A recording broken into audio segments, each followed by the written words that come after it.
नमस्कार दोस्तों, आप सभी का स्वागत है। आज मैं आपको बहुत ही जबरदस्त कहानी बताने वाला हूँ। कैसे जाने अनजाने में हुई घटना हमारा जीवन बदल सकती है। तो चलिए इस कहानी को शुरू करते हैं। एक बार की बात है, एक गुरु और शिष्य जंगल के रास्ते से कहीं जा रहे थे। रास्ते में शाम होने लगी और उनको पानी की प्यास लगी। उन्हें पास में एक गांव नजर आया। दोनों गांव की ओर चल पड़े। जैसे ही वो गांव में पहुंचे तो देखा कि एक झोपड़ी थी। वो झोपड़ी की तरफ गए और उन्होंने आवाज लगाई। तभी एक आदमी, साथ में उसकी पत्नी और उसके 3 बच्चे बाहर आए। उनकी हालत काफी दयनीय थी। उन्होंने फटे पुराने कपड़े पहने हुए थे। पहले तो गुरुजी ने अपने और अपने शिष्य के लिए उनसे पानी के लिए पूछते हुए कहा, क्या हमें पीने के लिए पानी मिल सकता है? तो उन्होंने गुरु और शिष्य को पानी पिलाया। पानी पीते हुए गुरु ने देखा कि उनकी झोपड़ी की बाजू में एक बहुत बड़ा खाली मैदान था।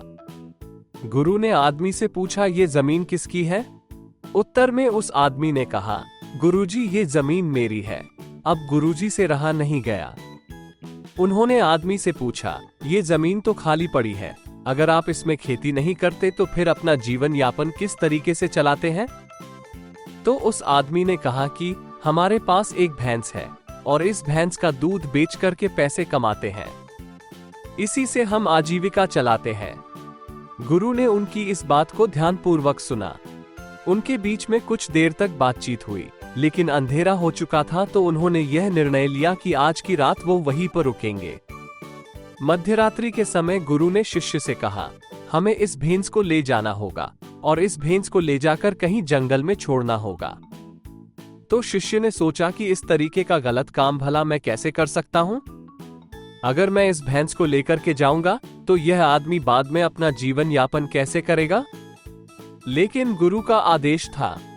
आधी रात को गुरु और शिष्य वहां से निकल गए, लेकिन भैंस को भी अपने साथ ले आए और बहुत दूर छोड़ दिया ताकि वहां से भैंस वापस अपने गांव में ना आ सके। तकरीबन 10 साल बाद जब वह शिष्य भी गुरु बन चुका था और शिक्षा देने का काम भी करने लग गया था, उसने सोचा कि 10 साल पहले मुझसे जो गलती हुई थी, क्यों ना मैं आज उस गलती को सुधार लूं। मुझे उस आदमी के पास जाना चाहिए जिसकी भैंस को मैं दूर जंगल में छोड़ आया था। वो उस आदमी के पास जाता है, लेकिन वहां पहुंचकर वह देखता है कि जहां पर कुछ साल पहले बंजर जमीन थी, वहां पर एक हरा भरा आम का बागीचा लहरा रहा है। वह सोचता है कि शायद हो सकता है कि वह आदमी अपना घर बार और अपनी जमीन बेचकर कहीं और चला गया हो। लेकिन तभी अचानक वह आदमी आया और उस गुरु को नमन करते हुए कहा कि मैंने आपको पहचान लिया है गुरुजी। बरसों पहले आप और आपके गुरु मेरे घर आए थे, लेकिन उस रात को अचानक पता नहीं क्या हुआ कि हमारी भैंस हमें छोड़कर चली गई और अब हमें कोई दूसरा काम करना था जिससे हमारी आजीविका पुनः सुचारू रूप से चल सके। लेकिन हमारे पास कोई विकल्प नहीं था, तो आखिरकार मैंने बहुत मेहनत की और आम के बागीचे लगाए। धीरे धीरे आम के बगीचे से लोग आम खरीदने लगे और धीरे धीरे मेरा आम का बगीचा बड़ा होने लगा। मुझे अच्छे खासे फल और उनसे पैसे मिलने लगे। मेरा व्यवसाय बढ़ता गया। अभी यह जो आप देख रहे हैं वो मेरी 10 सालों की मेहनत का नतीजा है। तभी उस शिष्य का हृदय भर आया और मन ही मन अपने गुरु को याद किया। 10 साल पहले जो काम उसे गलत लग रहा था, आज उसे समझ आया कि गुरुजी ने तभी वो काम उससे इस आदमी की भलाई के लिए करवाया था।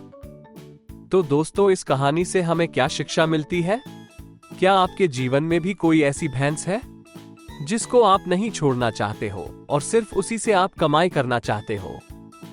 जैसे कि उस आदमी को नहीं पता था कि उसके अंदर टैलेंट है, उसके अंदर बहुत सारी क्षमता है, लेकिन गुरु ने उसे पहचाना और उसका भाग्य बदल दिया। हमेशा जीवन में परिवर्तन तभी होता है जब आप अपने अंदर की छुपी क्षमता को पहचानते हो और उसी रास्ते पर चलते हो।